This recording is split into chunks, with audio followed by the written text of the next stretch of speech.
alle tale het standaardtale nie. Die standaardtaal is iets wat mens amper kan beskou as 'n middeleeuse ding. Toe daar 'n kontinuum van tale in Europa spesifiek bestaan het, maar toe daar hierdie behoefte gekom het om boeke te begin publiseer met die ontdekking van Goethe se drukpers, het hulle begin sê, goed, nou watter vorm van hierdie hele kontinuum van tale gaan ons nou gebruik om boeke, spesifiek daai tyd was dit heilige geskrifte soos die Bybel, waarin gaan ons dit publiseer? En dit het dikwels baie gepaard gegaan met nasionalistiese bewegings.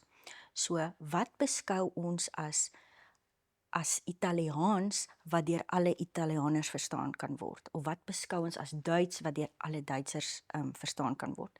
So in baie van hierdie tale is daar dan 'n standaard ontwikkel, met ander woorde 'n vorm wat in formele geskrewe situasies gebruik kan word. Maar dit is natuurlik nie die enigste funksie van taal nie. Ons skryf nie net formeel nie, ons praat ook informeel, ons is ook in kerke, ons is ook rondom die braai, ons is ook by die werk. So, maar ongelukkig, omdat heilige geskrifte dikwels die eerste boeke was wat gedruk is, het daar amper hierdie mitiese heiligheid rondom die standaard ontwikkel, hierdie idee dat die standaard om een of ander rede beter of mooier of verhewe bo die ander variëteite van 'n taal is, wat ons weet natuurlik nie waar is nie. Daar is geen taalkundige rede waarom een variëteit 'n standaard is of 'n kombinasie van variëteite 'n standaard is en die ander variëteite nie. Dis uit en uit 'n politieke en dikwels ook sosiale besluit wat gemaak word ten opsigte van watter variëteit gaan ons gebruik vir die formele geskrewe vorm. So herstandardisering kyk na standaardisering en sê, alhoewel ons dit objektief sou wou beskou as 'n net 'n onskuldige variëteit wat vry is van enige politieke implikasies, wys die geskiedenis vir ons dat standaardtale word baie keer gevorm op grond van 'n voorkeurvariëteit. En daardie voorkeurvariëteit is gewoonlik die variëteit wat deur die elitegroep gebruik word. Want dit maak sin. 'n Mens, wanneer mense standaard ontwikkel, gaan jy natuurlik dit ontwikkel op grond van 'n variëteit wat vir jou die maklikste is, wat jy reeds onder die knie het. Want op daai manier is daar nie enige inspanning vir jou betrokke by die aanleer van hierdie variëteit nie, wat dan gewoonlik 'n vereiste is in skool en in werke. So jy het al klaar 'n voorsprong bo ander mense. En in die proses word die ander mense eintlik al uitgesluit by die standaard, want dit word vir hulle moeiliker om dit aan te leer en dan ook toegang tot die domeine te kry waar dit noodsaaklik is om dit te kan gebruik. So met herstandardisering sê ons dan, hoe kan ons hierdie wanbalans, as dit ware, wat in die standaard is, oorbrug, deur te sê, hoe kan ons daardie variëteite wat uitgesluit is, weer terugbring, om 'n meer gebalanseerde standaard daar te stel, waarin al die variëteite verteenwoordig word. Nou uiteraard is dit nie, gaan 'n mens nie alle aspekte van alle variëteite in 'n standaard akkommodeer nie, maar 'n mens kan byvoorbeeld sê, hoekom nie sinonieme hê nie, hoekom nie sekere grammatikale kenmerke hê nie, hoekom kan ons nie sê in die standaard hulle se ma of pa nie. So al sulke verskillende dinge wat 'n mens dan in oorweging kan bring. Maar ja, dit is 'n proses wat 'n mens stelselmatig dan benader, en dan ook wat 'n mens begin vra is, in watter domeine waar die standaard tipies gebruik word, kan ons ook ander variëteite insluit. Hoe kan ons leesboeke in die skool inbring waar wat verskillende variëteite van Afrikaans bevat, sodat kinders ook leer dat Afrikaans ryk is aan variëteite en dat die taal uit meer bestaan as net my variëteit of maatjie langs my se variëteit of die standaard variëteit. Die idee is uiteindelik dat mense standaard daarstel wat nog steeds vir die hoër funksies van taal gebruik kan word, soos in jou formele kontekste, maar dat daardie vorm net 'n bietjie ruimer word, met ander woorde. Want mense op die ouende in hoe hulle taal gebruik, gaan vir jou wys wat is die dinge wat na vore kom, wat is die dinge wat hulle, die vorms wat hulle verkies. Ek dink ons as mense is baie keer 'n bietjie bang vir variasie, vir wisselforme in 'n taal, maar hoe lank kan ons nou al in Afrikaans sê veranderinge en veranderings en niemand het nog iets oorgekom daarvan nie. So, ek dink dit is ja, variasie is eintlik goed. Jy weet die natuur wys vir ons variasie is goed. In die biologie wys vir ons variasie is goed en ek dink ook ons moenie daai vrees hê om daai variasie te hê in Afrikaans nie. Maar wanneer ons teenstand sien teen iets soos herstandardisering, is daardie teenstand dikwels op grond van politieke redes. Mense beskou dit baie keer as 'n persoonlike aanval op hulle taal, maar dieper is dit, dit is eintlik 'n manier of amper 'n teeskop as ek kan sê teen verlies aan mag. Want as my variëteit nie meer die verkose een is nie, nou moet ek dieselfde moeite doen om die standaard aan te leer wat vir die hoorfunksies gebruik word. Ja, daar is nog iets so standaard Nederlands.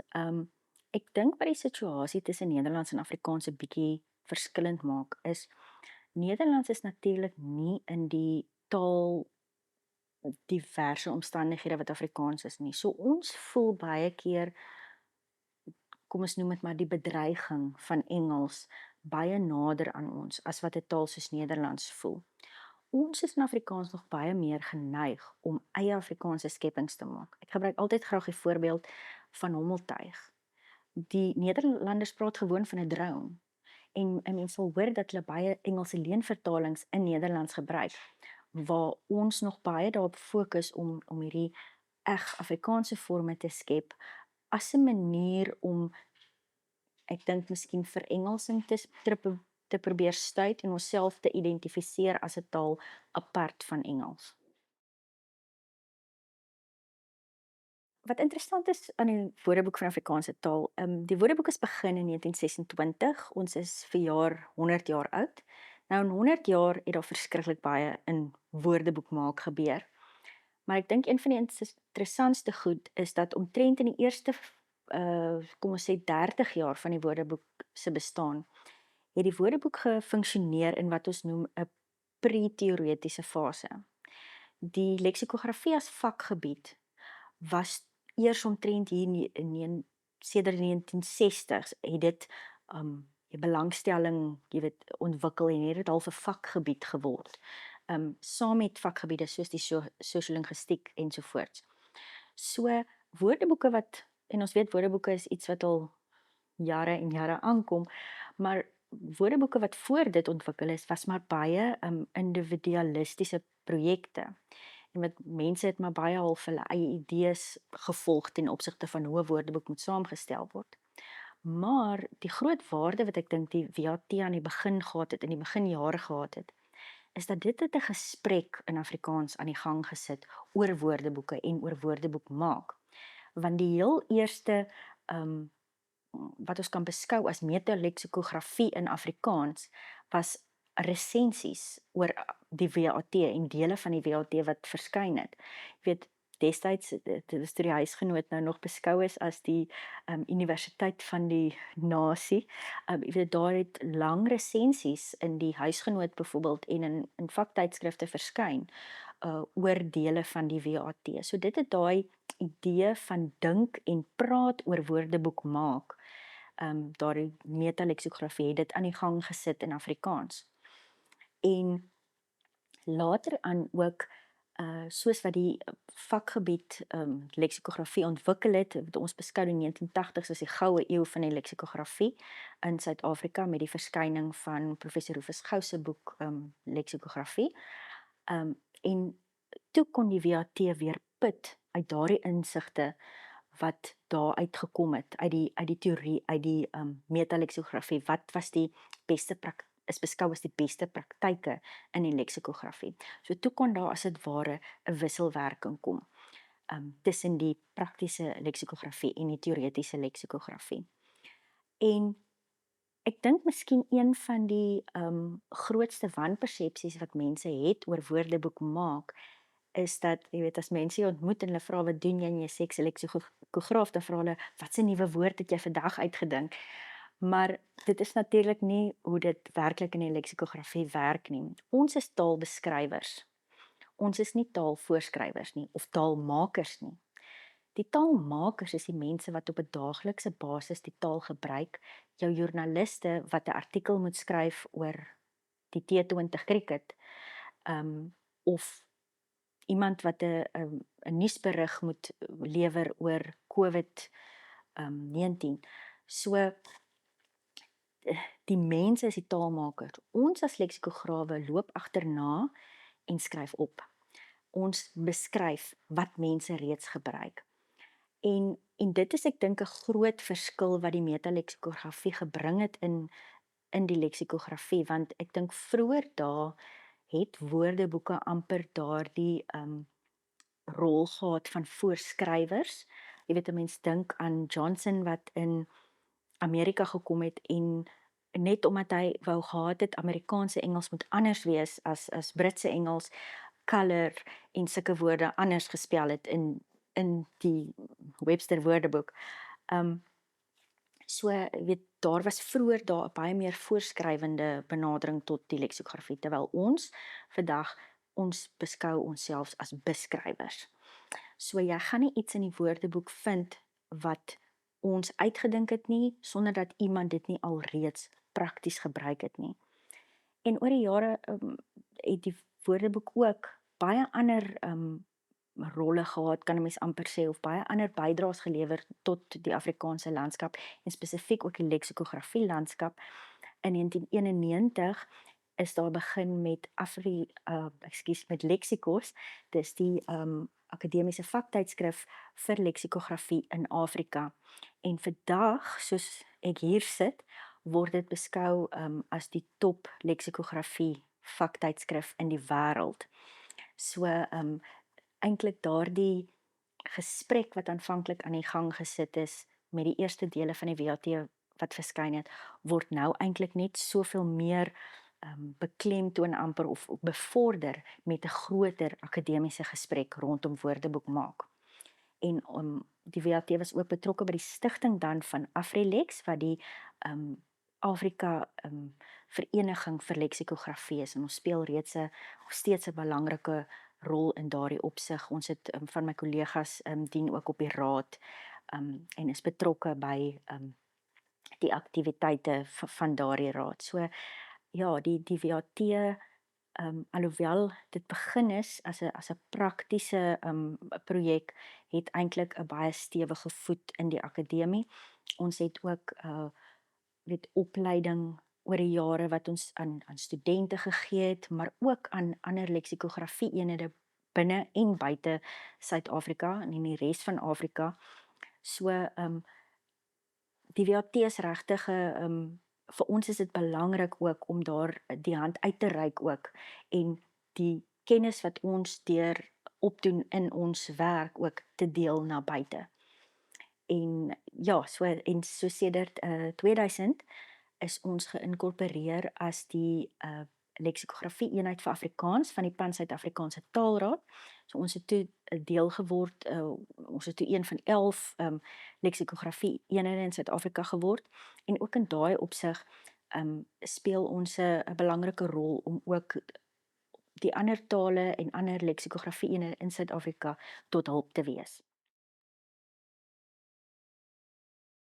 Leksikografie het te doen, woord leksikos wat te doen het met woorde, en grafos wat te doen het met skryf, of wat beteken om te skryf. So leksikografie dan die skryf van woorde as dit ware. So as ons sê, en ek dink baie mense, as jy sê as 'n woordeboekmaker, is dit nog steeds eintlik bietjie vaag vir hulle presies wat doen jy. So wanneer jy 'n woordeboek oopslaan en jy sien daar 'n woord met 'n betekenis, het iemand daardie betekenis geskryf. Nou dit is natuurlik nie 'n betekenis wat ons uit die lug uit gryp nie. 'n Betekenis word afgelei op grond van sy gebruik. So as ons 'n woord definieer, kom ons sê die woord sterk, dan gaan kyk ons na 'n magdom voorbeeldsinne waar sterk gebruik word. En uit daardie voorbeeldsinne, daardie werklike gebruik van die woord, sê ons dan vir onsself, goed, op grond hiervan, wat is die moontlike betekenisse van sterk? En dan sal jy sien, goed, koffie kan sterk wees, maar 'n mens kan ook sterk wees. En medisyne kan ook sterk wees. En iemand se wil kan ook sterk wees. En op grond daarvan moet jy dan definisies skep om te wys hoe daardie verskillende betekenisse van sterk enerzijds by mekaar aansluit, maar anderzijds ook van mekaar verskil.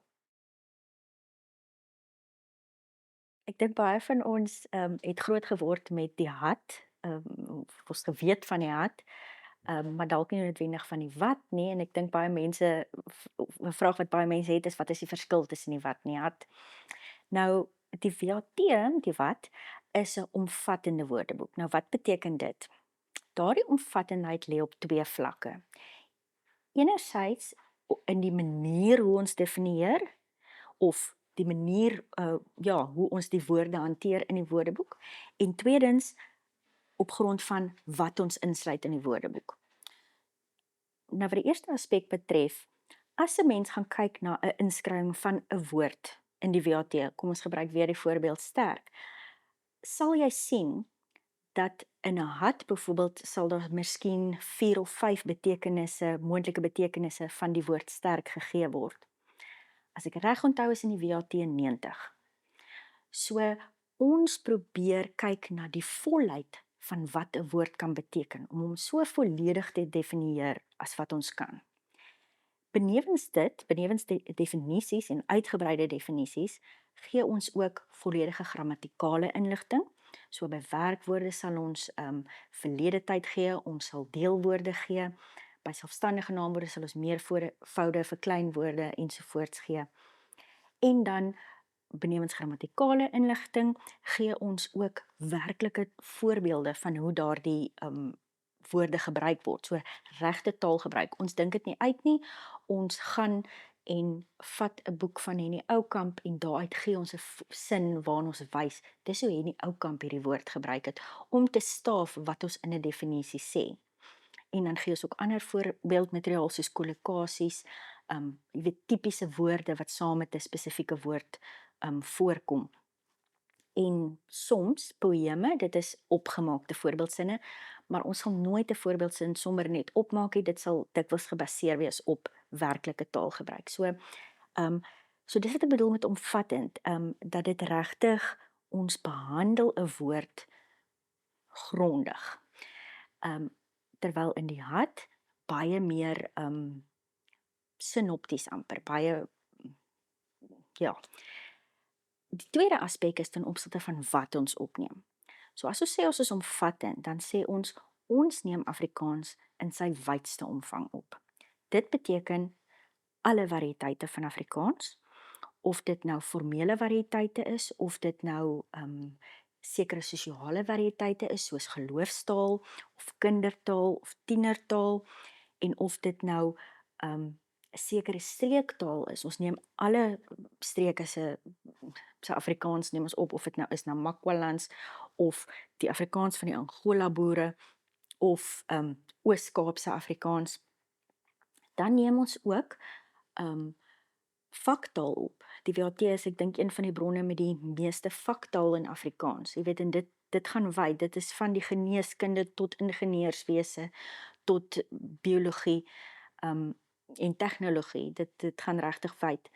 En dan, so ons neem ook, soos ek sê, verskeie aspekte van die taal, informeel, formeel, selfs kwetsende taal en vloekwoorde neem ons op, want ons moet wys hoe die taal werklik lyk. Ons gaan mense natuurlik waarsku om dit nie te gebruik nie, of nie in alle kontekste te gebruik nie, maar ons moet getrou wees en weerspieël hoe lyk die taal in sy volheid. Daarteenoor is die hat 'n baie spesifieke woordeboek, dis 'n standaard woordeboek, so dit fokus op standaard Afrikaans. En standaard Afrikaans is dan een van die variëteite van Afrikaans. Terwyl in die VAT gaan jy 'n groot gros variëteite kry. En natuurlik ook benewens variëteite uitdrukkings, soos jy weet gespesialiseerde uitdrukkings of idiome selfs, is daar ontsaglik baie in die WAT. So dit ook wat ons opneem is baie meer as wat jy in die hart sal kry. So 'n woordeboek word 'n woordeboek is nie net 'n woordeboek is nie 'n woordeboek is 'n woordeboek nie. 'n Woordeboek word gestuur deur die persone op wie dit gerig is, so jou gebruikers en dan die funksie wat dit moet ja, die funksie wat dit het. So die WAT, soos ek sê, is 'n omvattende woordeboek. Dit wil die hele Afrikaans in sy hele omvang wil dit weerspieël. So daarom gaan jy hierdie bestaan ons uit 'n klomp dele tot en met S het daar 16 dele verskyn en daarna nog 2 letters en ons is binnekort klaar met die alfabet, daar gaan nog 'n paar letters kom. Terwyl die HAT is fisies een boek, want jy werk met 'n segment van die taal en spesifiek wil jy hê mense moet standaard Afrikaans daarin kan naslaan. Aanvanklik was die idee toe die WAT geskep is, of voor die WAT geskep is, of begin is met die WAT, was die aanvanklike idee dat daar 'n nasionale woordeboek moet wees vir Afrikaans. En die idee was aanvanklik dat dit 'n eendelige woordeboek moet wees, so dit wat ons vandag as die HAT ken. Maar toe hulle uiteindelik begin het met die woordeboek, jy weet 'n mens dink in 1926 toe die woordeboek begin is, dit was maar 'n jaar nadat Afrikaans as amptelike taal aanvaar is.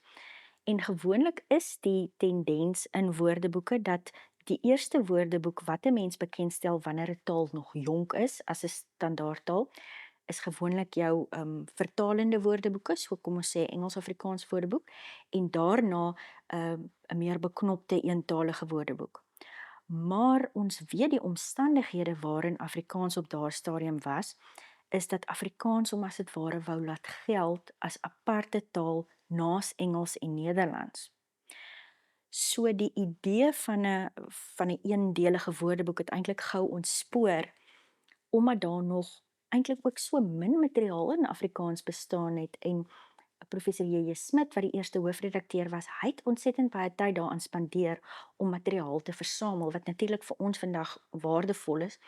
Ons het 'n kaartjieversameling van 3.5 miljoen kaartjies waarop woorde neergeskryf is met hulle betekenisse of voorbeeldsinne van hoe dit gebruik word.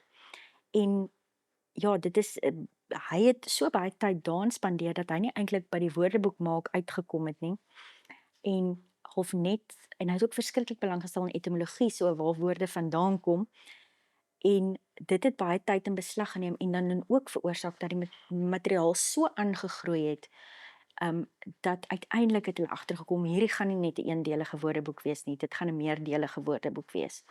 So in daai opsig is dit jammer dat daar nie vroeg al 'n eendelige woordeboek soos die HAT was nie, maar omdat daar toe in die 1950s, toe die eerste deel van die WAT verskyn, dit was A tot C, die letters A tot C, en toe agterkom, okay, ons sit nou nog steeds sonder 'n woordeboek, toe is die HAT dan nou geskep uit daardie behoefte om 'n eendelige standaard woordeboek te hê. En in baie opsigte, as mens na daardie eerste HAT gaan kyk, kan 'n mens dit beskou as die klein boetie of sussie van die WAT, want baie van die redakteurs wat betrokke was by die eerste HAT, was werknemers by die WAT, en hulle het ook baie sterk op die materiaal van die WAT gesteun. Ja, so my navorsing belangstelling uiteraard lê nog steeds by woordeboeke, maar ook by die sosiolingwistiek, en ek dink dit is twee velde wat eintlik baie mooi by mekaar aansluit. Want in die sosiolingwistiek beskryf ons hoe mense taal gebruik, en dit is presies ook wat ons in die leksikografie doen. So dieselfde tipe vrae wat ons vra in die sosiolingwistiek is ook vrae wat ons kan vra in die leksikografie.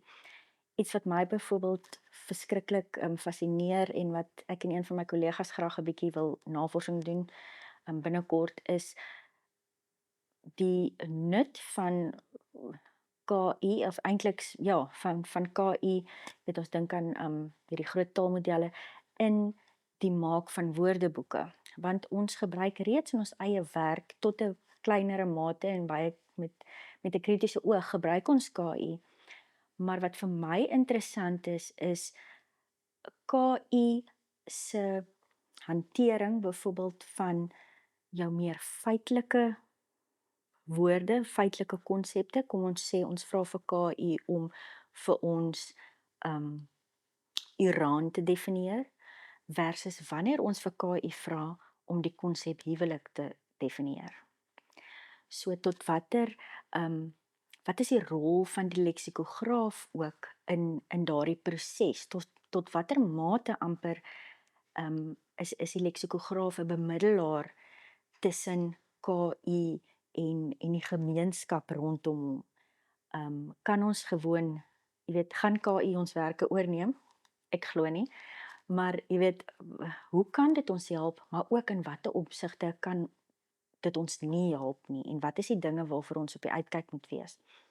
Want veral in daardie opsigte waar dit gaan oor hierdie meer genuanceerde, sosiaal-politiek ingebedde konsepte, wat ook in baie lande verskil. So tot watter mate is dit my rol as leksikograaf om my kultuur of my land waarin ek is 'n perspektief in 'n woordeboek te weerspieël, of weerspieël ek moet ek 'n meer globale perspektief gee? Waar's daardie lyn tussen wat 'n mens beskryf? Iets wat ons tans ondersoek by die Woordeboek is hoe ons 'n geslote kring KI kan gebruik om ons gebruikers se ervaring van die Woordeboek makliker te maak of gemakliker te maak, maar ook om ons eie werk te versnel. Nou wat ek daarmee bedoel met geslote kring is so dis nie ons data is nie daar buite en kan deur ander KI gesteel word nie, maar byvoorbeeld wanneer gebruikers op ons Woordeboekportaal kom, dat hulle makliker die inligting kan vind waarna hulle soek deur 'n pasgemaakte KI te gebruik. En dan mens sou dit natuurlik ook intern kon toepas. Ons werk natuurlik met al hoe meer data deesdae.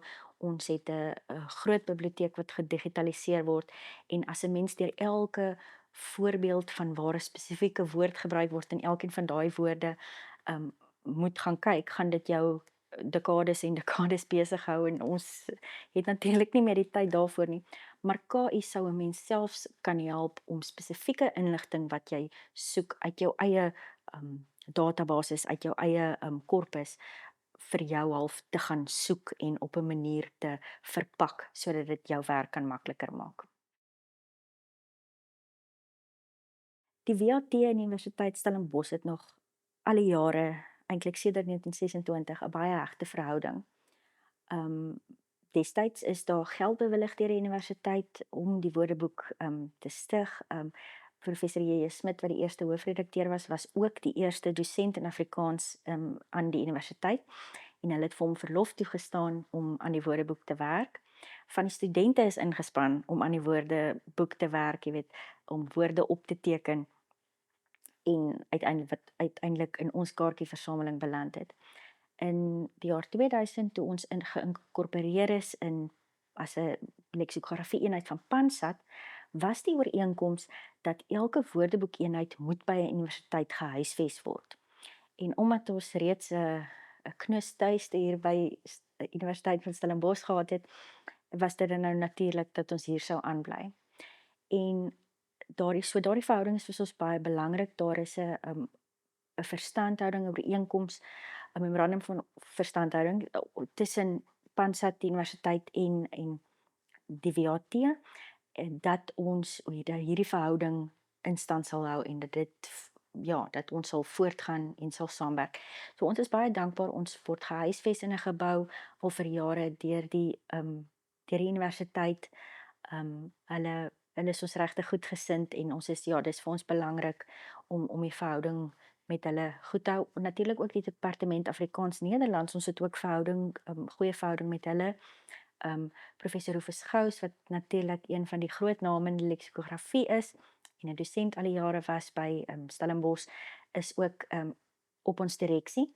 So ons het daardie verhoudinge ook wat vir ons belangrik is. Dan is daar ook wisselwerking tussen ons en die departement se studente.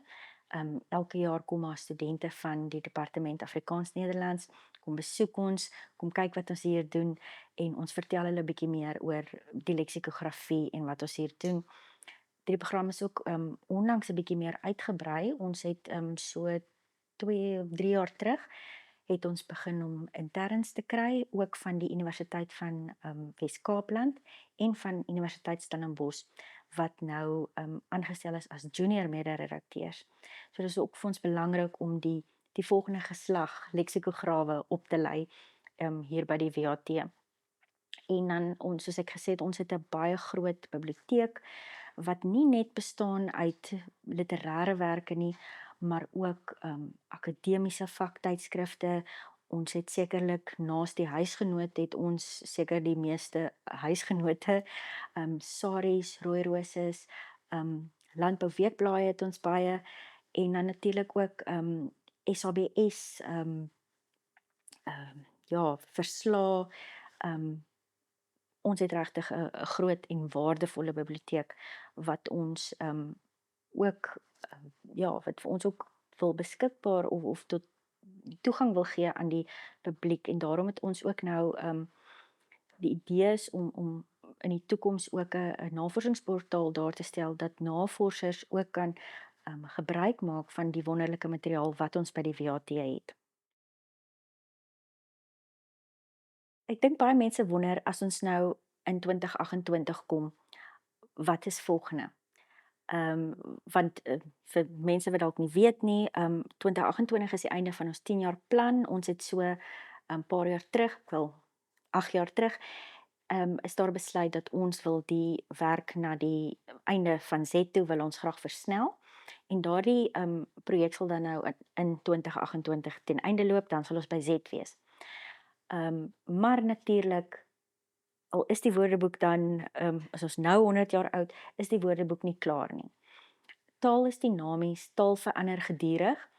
As ons dink dat die eerste woordeboek in 1950 verskyn het, dan 70 jaar later is daar natuurlik ontsaglike klomp ontwikkeling wat plaasgevind het in die wêreld, nie net op tegnologiese vlak nie, maar ook op sosiale vlak, politieke vlak ensovoorts. En dit is wat ons ook moet weerspieël in die WAT. So ons gaan as dit ware 'n eerste weergawe van die WAT hê wat ten einde kom in 2028 en dan 'n tweede weergawe wat dan twee komponente gaan behels. Eerstens gaan ons nuwe woorde of ontbrekende woorde bywerk in die woordeboek van konsepte of daadwerklike dinge wat nog nie bestaan het vroeër nie. Maar meer as dit gaan ons ook 'n hersieningsproses hê. Dit gaan 'n tweede projek wees. Want natuurlik daar is woorde wat reeds in 1950 bestaan het, maar die konsepte het meer genuanceerd geraak of daar het veranderinge gekom, so ons sal byvoorbeeld betekenisse moet bywerk, ons sal uitdrukkings moet bywerk ensovoorts.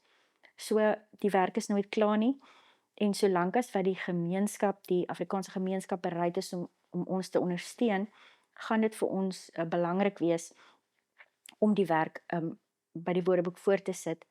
Een van ons weldoeners, Erna Meeker, verwys altyd na die WAT as die skatkis van Afrikaans.